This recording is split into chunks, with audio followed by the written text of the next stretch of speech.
अर्जुन का निशाना। बात बहुत पहले की है। हमारे देश में एक राजा थे पांडु। पांडु के 5 पुत्र थे जिन्हें पांडव कहते हैं। युधिष्ठिर इनमें सब में बड़े थे। युधिष्ठिर से छोटे थे भीम, अर्जुन, नकुल और सहदेव। 5 राजकुमार गुरु द्रोणाचार्य से अस्त्र शस्त्र चलाना सीखते थे। भीम गदा चलाने में बहुत कुशल थे और अर्जुन धनुष बाण चलाने में। गुरु द्रोणाचार्य समय-समय पर अपने शिष्यों की परीक्षा लिया करते थे।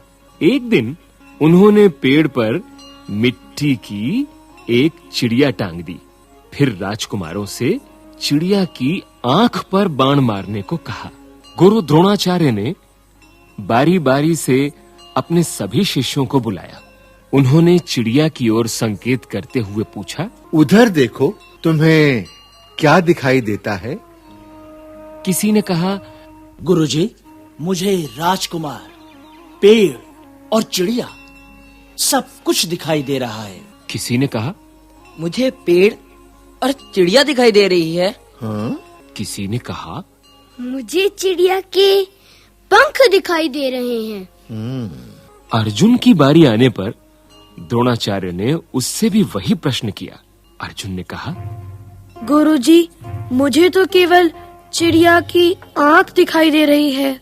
अब द्रोणाचार्य ने बारी-बारी से सभी को बाण चलाने का आदेश दिया। अर्जुन का निशाना तो ठीक आंख पर लगा, किंतु और भाइयों का निशाना चूक गया। द्रोणाचार्य ने सभी राजकुमारों को बताया, क्या तुम लोग समझ गए कि अर्जुन का तीर निशाने पर क्यों लगा?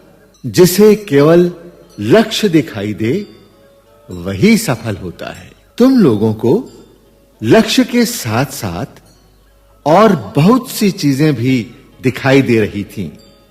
इसलिए तुम्हारा ध्यान बट गया और निशाना ठीक नहीं बैठा। अर्जुन का ध्यान केवल चिड़िया की आंख पर था, इसलिए उसका निशाना बिल्कुल ठीक बैठा और बाण ठीक चिड़िया की आंख पर लगा।